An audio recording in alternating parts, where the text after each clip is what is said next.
Alors bonjour à tous vos auditeurs, bonjour André Berkoff. Bonjour. Moi, ce qui m'intéresse dans toute cette affaire, c'est la formidable hypocrisie ou le double discours du gouvernement.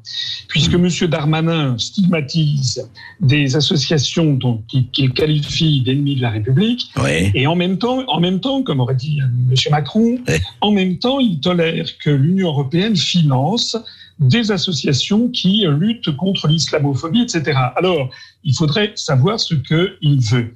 Je voudrais rappeler aux auditeurs que l'Union européenne, c'est une pompe aspirante d'argent et qui ensuite redistribue cet argent.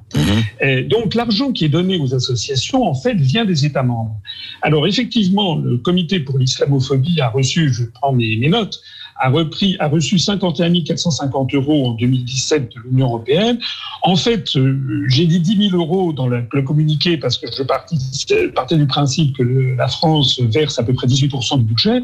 Mais quand vous savez que tout ce qui revient en France, en fait, que la France est une contributrice nette, c'est-à-dire qu'elle donne plus d'argent qu'elle n'en reçoit, et quand vous savez que cet argent qui est versé à cette association française est intégré dans le taux de retour, on peut dire légitimement que les Français payent l'intégralité.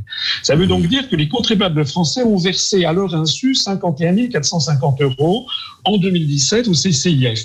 Et moi, j'aimerais savoir, je ne prends pas parti, je ne sais pas quels sont les éléments dont dispose le gouvernement. Mais le gouvernement ne peut pas à la fois dire ce qu'il dit, enfin en tout cas M. Darmanin, et à la fois autoriser l'Union européenne à faire ça. Alors, vous allez me dire, ça concerne 2017, mais je conseille... Non, mais monsieur Asselineau, juste une chose. Mais même Gérald Darmanin a admis, et c'est pas lui, mais bien avant, que l'État le subventionnait, le CCIF, l'État lui-même, l'État français. Le CCIF reçoit, par exemple, on parle de lui, mais il y en a d'autres, reçoit des subventions d'État, pas seulement l'Union européenne. Alors, je n'ai pas bien compris ce qu'a dit M. Darmanin. Il a parlé plutôt de déduction fiscale. Donc, c'est peut-être que ça a été reconnu d'utilité publique. Ah non, il a dit, pardon, dans son discours, là, à la radio, il a dit très exactement, je me permets de vous le répéter, il a dit, ces associations, dont le SCIF, reçoivent des subventions de l'État. Alors, je ne sais pas si sous forme de déduction fiscale, je ne sais pas. Il me semble qu'il l'a dit juste après. En tout cas, ce qu'il faudrait, c'est de la transparence. Et parmi vos auditeurs, il y a certainement des internautes qui aiment bien aller chercher les choses. Ils n'ont qu'à faire comme moi. Je leur conseille d'aller sur le site de l'Union européenne. En français, ça s'appelle Système de transparence financière. Ils vont ensuite à la Direction générale justice, JUST, et ils regardent la ligne 305, droit, égalité et citoyenneté. Et ils découvriront que le CCIF a reçu de l'argent en 2017, mais en 2019, il y a eu 23 engagements budgétaires pour la France, et qui ne concernaient pas le CCIF, mais qui concernaient d'autres associations. Par exemple, la mission locale de la Jeune-Loire et ses rivières, qui a reçu 64 643 € et qui a fait des rencontres avec le CCIF, notamment le 20 juillet 2020. Il y a eu également Piste solidaire, qui a reçu 83 706 € pour lutter contre l'islamophobie, contre les femmes. En 2018, vous avez eu 20 engagements pour la France, dont le comité Justice et Liberté pour tous, contre la haine anti-musulmane, qui a reçu 62 838 €. Et alors, le truc extraordinaire, c'est que si vous allez sur le site du comité Justice... Tout ça est sur le site de l'Union européenne. Voilà. Et si vous allez maintenant sur le site du comité Justice et Liberté pour tous, qui a reçu donc de l'Union européenne en 2018 62 838 €, encore une fois payés à 100% finalement par les Français, eh bien vous découvrirez que ce site attaque férocement aujourd'hui le discours de Macron au Murau sur les séparatismes, en parlant, en s'attaquant à ce discours qu'il juge raciste, et il parle d'islamo-diversion. Alors, moi, ce que j'aimerais savoir là-dedans, c'est que les Français comprennent une chose. C'est que l'Union européenne est utilisée comme un moyen de contournement de la décision des autorités françaises. Et pas seulement sur ces questions, c'est vrai dans beaucoup d'autres domaines.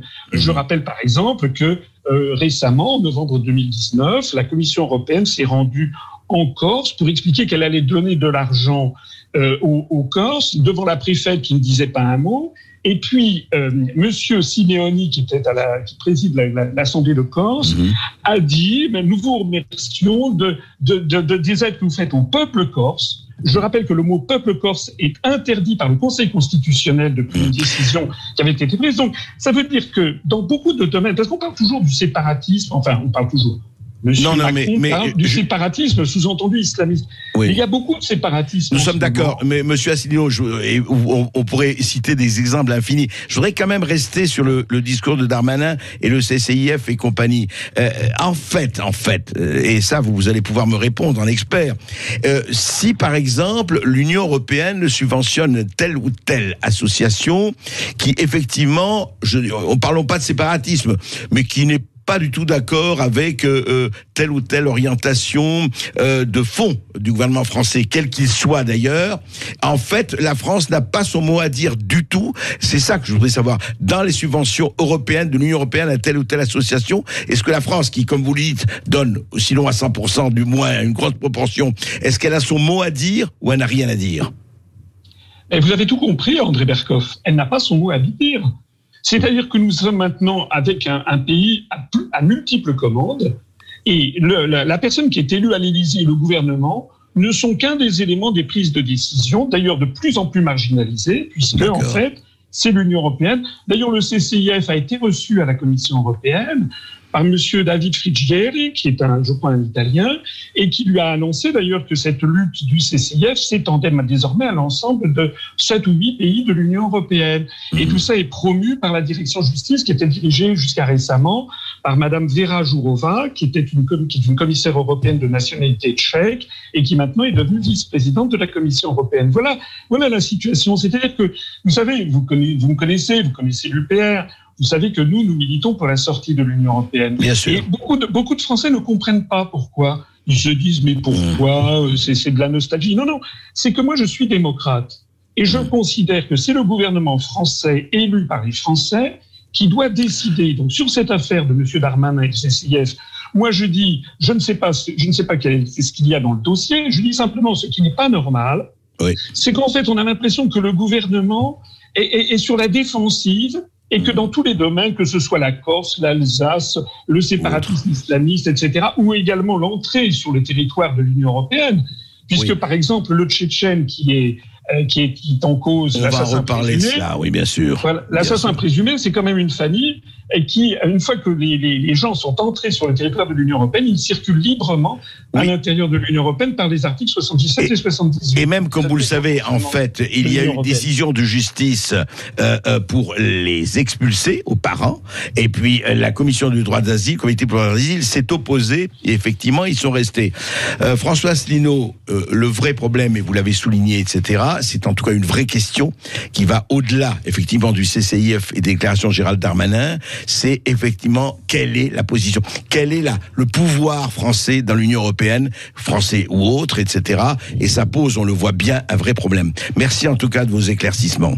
Merci beaucoup à vous. Merci François Asselineau, je rappelle, un président fondateur de l'UPR, Union Populaire Républicaine.